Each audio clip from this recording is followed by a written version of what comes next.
Em nome do Pai, do Filho e do Espírito Santo. Amém.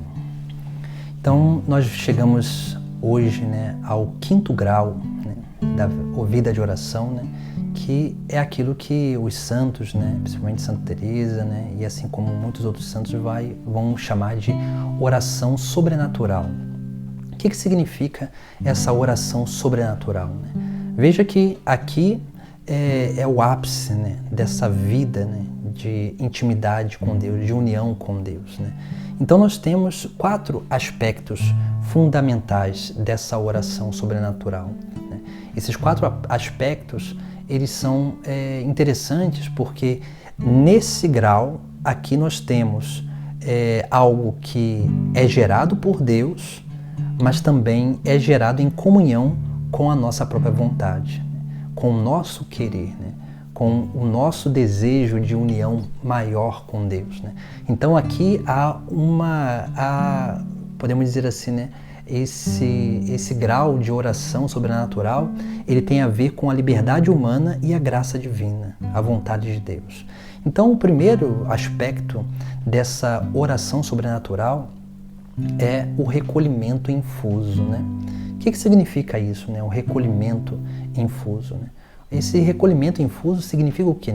Deus que infunde em nós uma capacidade de recolhimento, Ou seja, nós nos tornamos o lugar de oração, O lugar de oração. Então, dentro de nós, o nosso interior se torna o lugar da relação com Deus. Essa é a grande experiência, por exemplo, dos padres do deserto. Porque esses homens e também mulheres, as madres do deserto, eles foram para o deserto, se afastaram de tudo, de todos, para viver uma vida de solidão. Lá eles não tinham igreja, lá eles não tinham,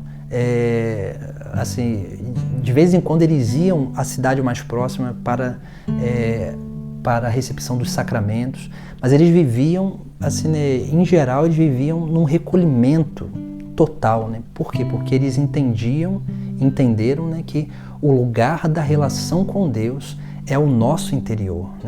É aquilo que Santo Agostinho diz também, que procurou tanto fora aquele que já estava no seu interior. Então esse é o primeiro aspecto da oração sobrenatural. Nós somos o lugar da relação. Então nesse momento nós começamos a ter o quê? Não importa muito o lugar para a nossa relação com Deus. É claro que uma boa igreja, bonita, silenciosa, nos ajuda muito para isso.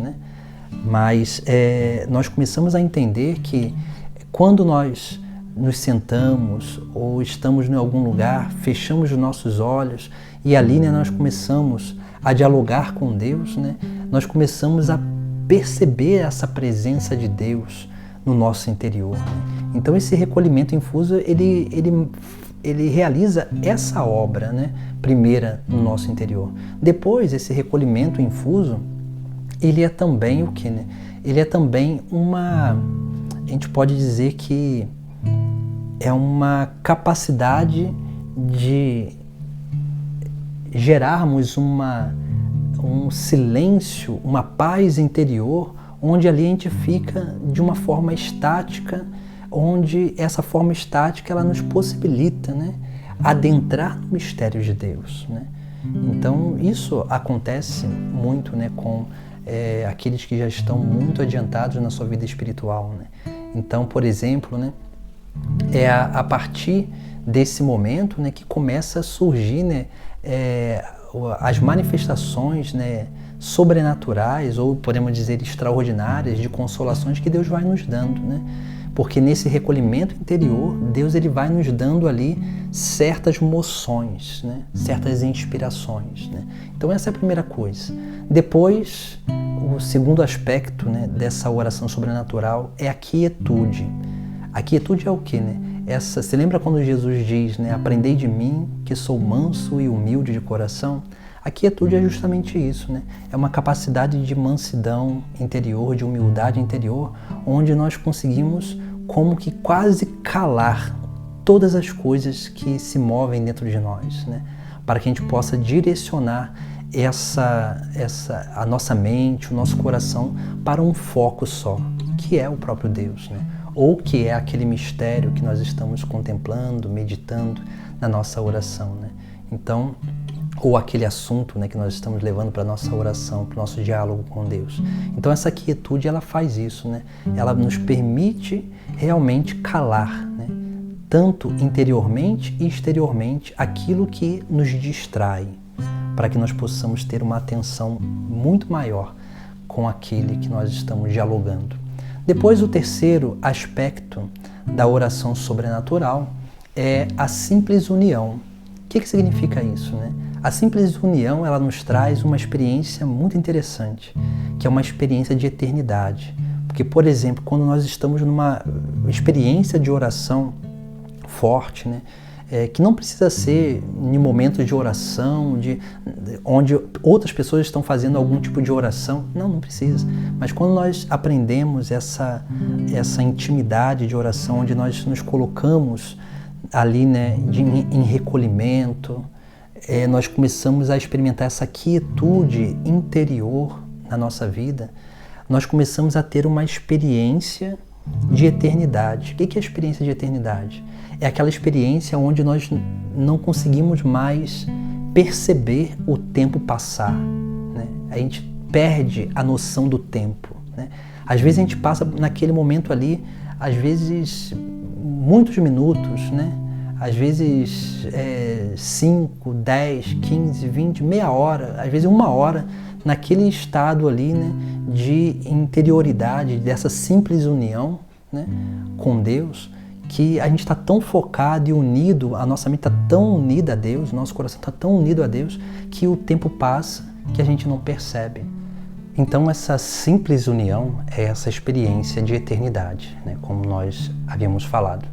Então, quando a gente chega nesse ponto, né, da nossa vida de oração, da nossa intimidade com Deus, nós começamos a ter essa experiência de uma união com Deus, dessa experiência da presença de Deus, mas de uma experiência profunda, né, dessa simples união, né, que não acontece coisas extraordinárias, mas é uma sensação profunda interior de que nós estamos unidos a Deus, né? E muitas vezes também nessa simples união acontece certas manifestações somáticas. O que significa isso, né? Muitas vezes, né, há pessoas, por exemplo, que sentem algumas, que são espécies de consolações que Deus dá, mas são certas excitações interiores que pode tocar várias áreas do nosso corpo. Então, isso são manifestações que podem ocorrer na nossa vida de oração. Por exemplo, também pode acontecer, né, aí nós vamos dar um passo para a quarta, né, experiência, né, dessa oração sobrenatural, né, que o quarto aspecto, né, ou podemos dizer, né, essa última parte, né, da nossa vida de oração, né, dessa maturidade de vida de oração, que é a união plena ou estática, né, porque depois dessa simples união que nós começamos a ter essa experiência de presença, né, de intimidade, né, dessa presença de Deus na nossa vida, nós começamos a ter essa experiência de uma união plena e estática, que é esse momento, né, que vai gerando, né, certas moções interiores, né? É nesse momento, né, nesses dois, podemos dizer que é nesses dois últimos aspectos da oração sobrenatural que vai acontecer os arroubos, que vai acontecer os êxtases, que vai acontecer muitas vezes as visões, né? Mas não coisas que podemos dizer, né, que são moções psicológicas, mas realmente é uma contemplação do mundo espiritual, né? Nesse momento que vai se dar essa união, né, podemos dizer, né, mais íntima e plena com o mistério de Deus. E essa união com o mistério de Deus, Deus ele vai nos dando certas moções, porque como nós não temos uma capacidade, né, assim, a nossa capacidade humana, ela não é capaz de entender a profundidade do mistério, aí, como nós não somos capazes de compreender a profundidade do mistério, Deus mesmo vai nos dando essas consolações, essas experiências, né, profundas, que vai gerando certas sensações somáticas, né, ou também, né, certas moções, né, que vêm à nossa mente, né, à nossa psicologia, que vai ali, né, como que nos dando um entendimento daquilo que nós estamos vivendo com Deus, né? Então, isso é muito próprio acontecer na vida de oração e não é uma coisa que não são coisas que podemos dizer que são elevadas no sentido de que pouquíssimas pessoas poderiam alcançar essas experiências. Não, todo ser humano pode alcançar essa experiência, porque vai depender, né, dele dar os primeiros passos, né, se abrir a essa graça divina para que Deus possa conduzi-lo a essa grande experiência, né, podemos dizer assim, né, essa grande experiência de união com Ele.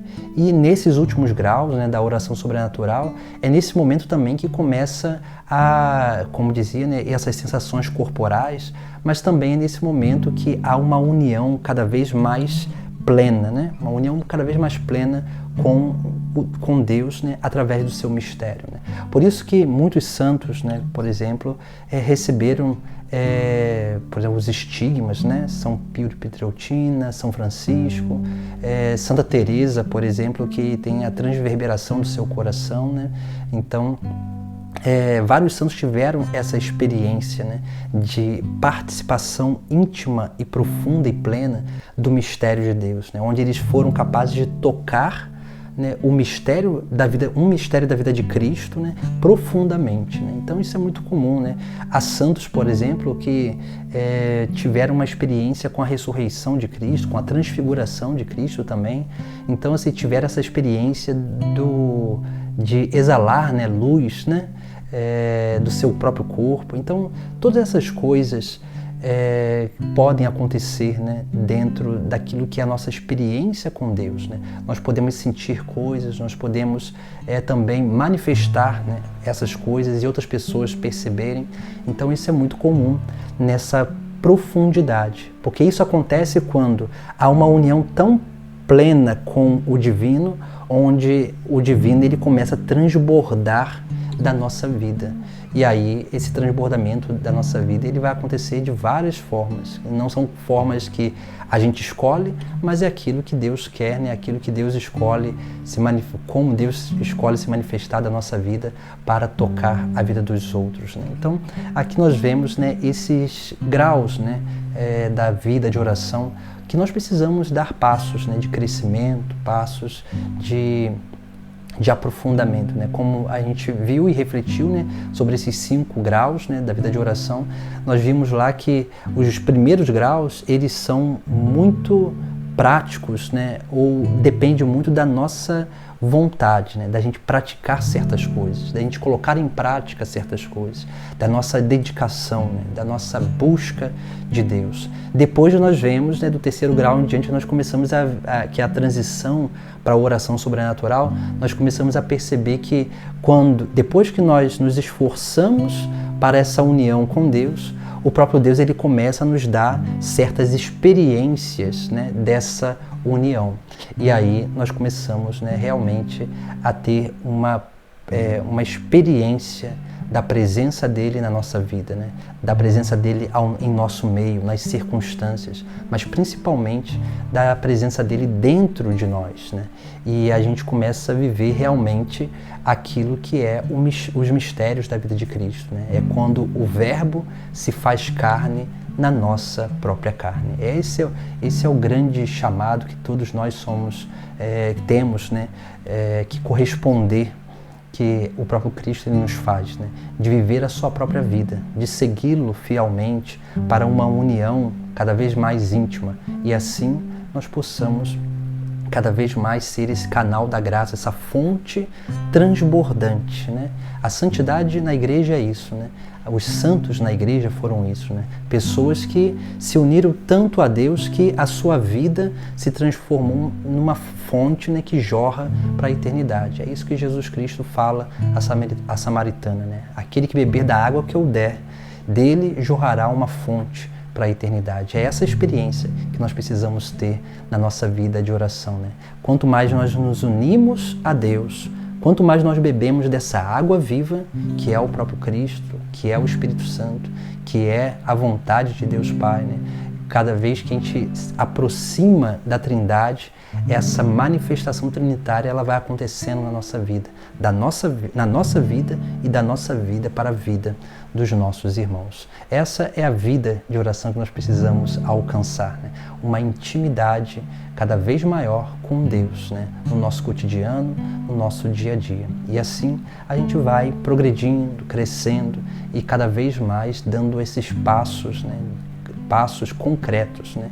De uma vida cada vez mais fervorosa, né? E frutífera, né? Que o fruto da nossa vida, através da oração, seja a nossa santidade, o nosso aperfeiçoamento, né? A nossa salvação. Em nome do Pai, do Filho e do Espírito Santo. Amém.